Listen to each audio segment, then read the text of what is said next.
It has been my dream to be a congressman. Kahit ang tiyo ko naging congressman, and he was one of the top congressmen in the country during his time. I have been preparing to become member of Congress the whole lifetime. So when you go there, see to it na you will be properly prepared. See to it that you have the mandate of the people in issues na dipinsahan mo, kagimuon mo, being a representative of the people from the city of Iloilo. After consultation with you, kagamon ang inyo, biskan ano nga authority, I will see to it na ang aton nga tingog sang Ilonggo, amo ang dalon ko dito sa floor sang Congress. Sino ba si Joe III? Si Joe III ya, ako produkto sang isa ka public school system.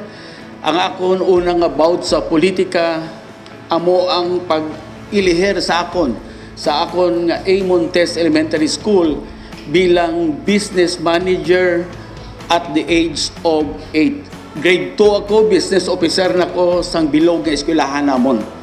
Kag sa UI, ako naging isa ka senador sang Junior Student Republic, and I was elected Senate President sang amon sa UI sa Junior Student Republic.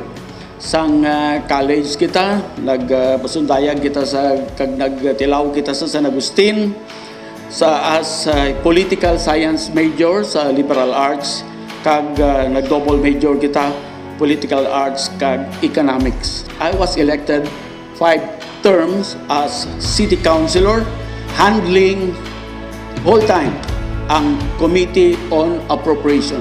I think sa tanan ng mga committee sa sanggunian, that is the most important kay dira ang nagatanaw kag nagabalanse sang kwarta sang syudad and how it will be expended.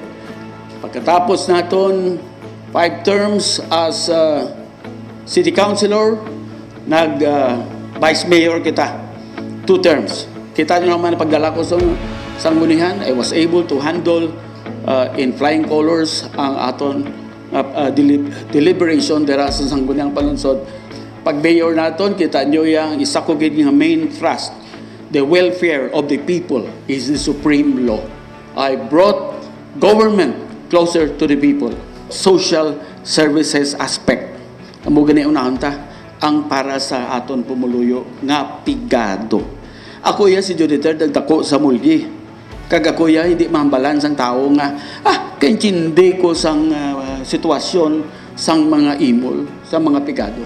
Kay si Juditer ja hindi niya kaintindi, nagdako ako ya upod sa imol.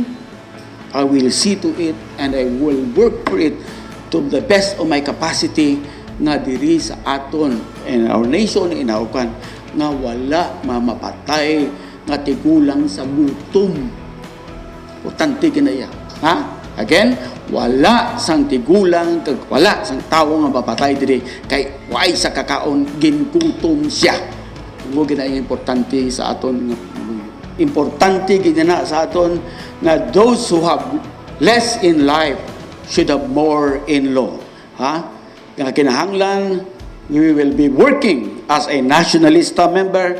Ang amon nga kanya is the greatest good for the greatest number.